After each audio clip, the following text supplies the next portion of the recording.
कहानियाँ कहानियाँ सिर्फ सुनने के लिए नहीं होती।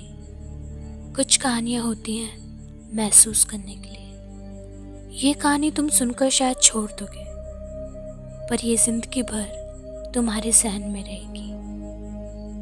मैं हूँ कौशिकी भट्ट और आप सुन रहे हैं ये कहानी द कर्स चैनल पर। तो चलिए शुरू करते हैं।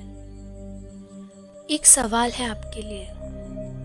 क्या आपको कभी ऐसा लगा है कि जो लोग आपके आसपास हैं वो है ही नहीं जो वो दिखते हैं? ज़रा सोचिए, अगर एक दिन आपको ये पता चले कि जिन पर आप सबसे ज़्यादा भरोसा करते हो वही इंसान असल में इंसान हो ही ना, तो आप क्या करोगे?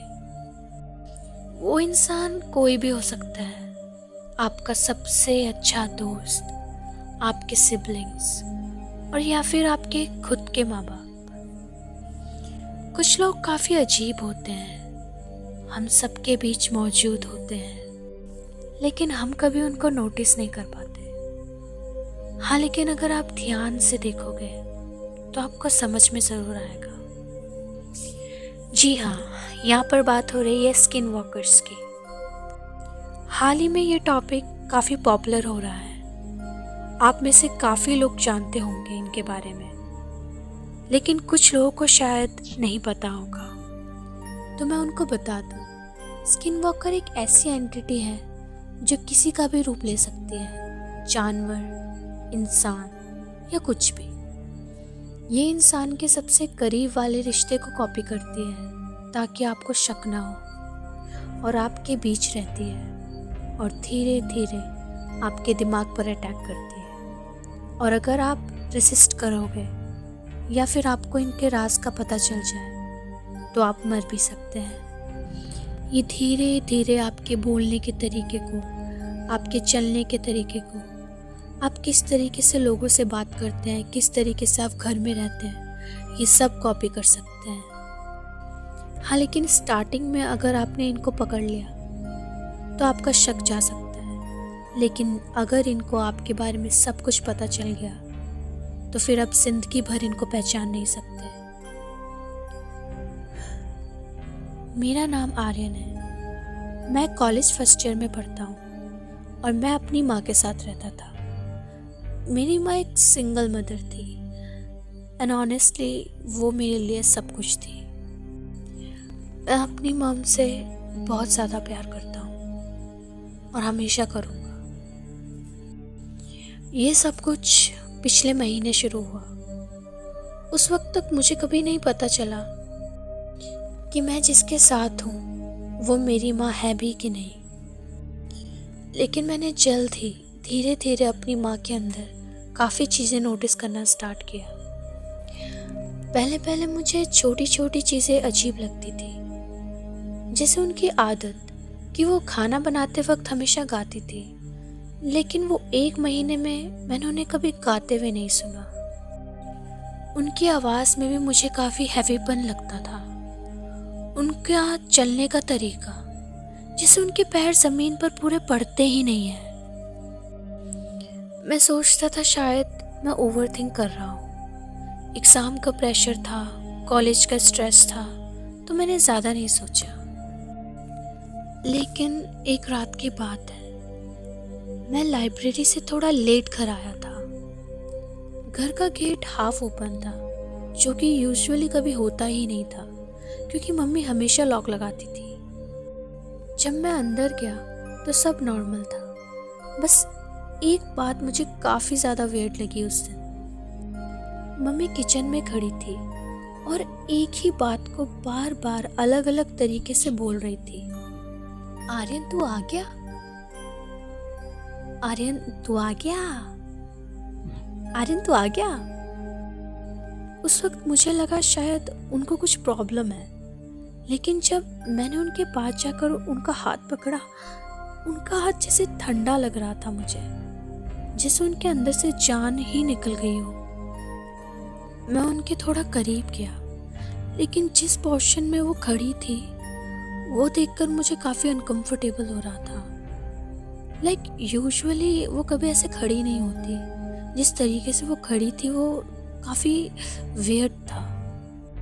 तभी अचानक उन्होंने बहुत ही पतली और टूटी फूटी आवाज में मुझे कहा, आर्यन तू आ गया। उनकी आवाज सुनकर ऐसे लग रहा था जैसे वो अपने आप को फोर्स कर रही हैं बोलने के लिए। उनकी हालत देखने के बाद मैंने उनको पानी दिया। पानी पीते वक्त जब मैंने उनकी शक्ल को देखा तो वो काफी अजीब लग रही थी। उनकी आंखों के नीचे एक अजीब सी दरारें थी, जैसे स्किन अंदर से सड़ चुकी हो। मैंने कांपती हुई आवाज में उनको कहा, मम्मी आप ठीक हो ना? मैंने जैसे ही उनको ये कहा उन्होंने एकदम से मेरी तरफ देखा और इतने में उनकी गर्दन टिल्ट हो चुकी थी और वो धीरे धीरे इतनी ज़्यादा टिल्ट हो गई कि किसी इंसान के लिए ह्यूमनली ये सब करना पॉसिबल ही नहीं है। और इस वक्त तक मैं इतना ज़्यादा डर गया कि मैं सीधा ऊपर अपने रूम में गया और मैंने लॉक कर दिया। लॉक करने के बाद मैं अपने बेड पर लेट गया और मुझे कब नींद आ गई आई डोंट नो।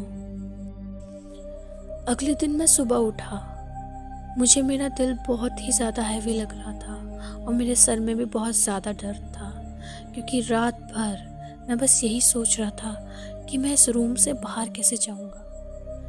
लेकिन अगले दिन जब मैं बाहर आया तो मुझे मम्मी कहीं पर भी नहीं दिखी। मैं बस उस घर से निकलना चाहता था। मैंने जल्दी से अपनी कॉलेज यूनिफॉर्म को पहना और मैं सीधा कॉलेज के लिए निकल रहा था।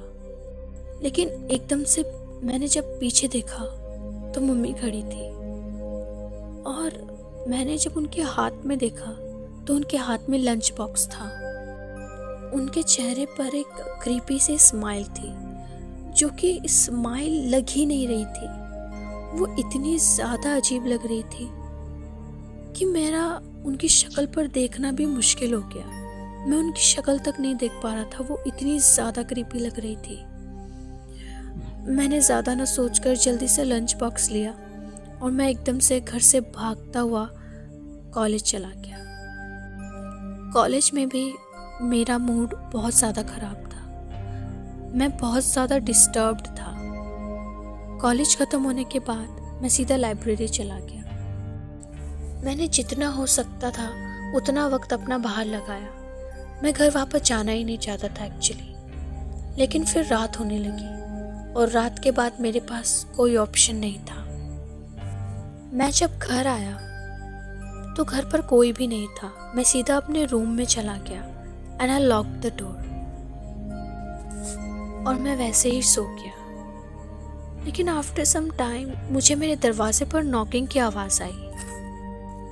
मैंने थोड़ा और ध्यान से सुना तो मुझे मेरी मम्मी की आवाज़ सुनाई थी, आर्यन दरवाज़ा खोल, तू आ गया, तूने मुझे बताया भी नहीं। एंड टू बी ऑनेस्ट बोलूँ तो इस बार मुझे वो आवाज़ काफ़ी सिमिलर लग रही थी अपनी मम्मी से। तो मैंने बिना कुछ सोचे समझे दरवाजे को खोल दिया और जैसे ही मैंने दरवाज़ा खोला मेरे होश उड़ चुके थे। दरवाजे पर मैंने एक अजीब सा क्रिएचर टाइप इनकाउंटर किया।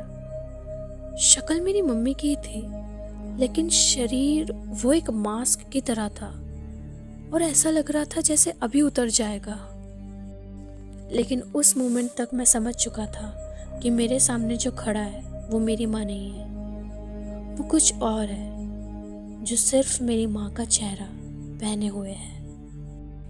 मैंने अपने कदम पीछे की तरफ लिए और वो चीज़ धीरे धीरे मेरी तरफ बढ़ने लगी। एक पल को मुझे लगा कि आज मेरी मौत हो जाएगी, लेकिन मौका मिलते ही मैं अपने रूम से भागा और मैंने अपना रूम लॉक कर दिया और वो चीज़ मेरे रूम के अंदर ही थी। मैं दौड़ता हुआ स्टेयर से नीचे भागा और मैंने जल्दी से पुलिस को कॉल किया। आफ्टर सम टाइम पुलिस भी आ चुकी थी एंड जब उन्होंने मेरे रूम का डोर खोला वहाँ कोई भी नहीं था और मेरे रूम की खिड़की का ग्लास टूटा हुआ था। इसका साफ मतलब था कि वो चीज़ भाग चुकी थी। मैंने रोते रोते सब कुछ पुलिस को बताया और पुलिस ने इन्वेस्टिगेशन शुरू कर दी। इस वक्त मैं अपनी मौसी के साथ रह रहा हूँ, लेकिन आज पुलिस आई थी एंड उनको मेरी मम्मी की डेड बॉडी मिल चुकी है। सबसे शॉकिंग बात तो ये है कि उनको डेड बॉडी जो मिली वो 1 महीने पहले की है, लेकिन 1 महीने से तो मैं खुद अपनी मम्मी के साथ रह रहा था। अब वो मेरी मम्मी है या क्या चीज़ है वो मुझे नहीं पता। मैंने ये बात हर किसी को बताने की कोशिश करी, but I don't think so वो मुझ पर यकीन करते हैं। हाँ, सिंपैथी मुझे दे रहे हैं, बट देखकर पता चल रहा है कि कोई मुझ पर यकीन नहीं करता और ना कभी करेगा। ये कहानी मैं आपको बस इसलिए बता रहा हूँ क्योंकि अक्सर जो चीज़ें हमें दिखती हैं वो वैसी नहीं होती। अपने आसपास के लोगों पर, स्पेशली जो आपके सबसे करीबी हैं, आपके दोस्त, आपके घर वाले, सब पर ध्यान रखिए।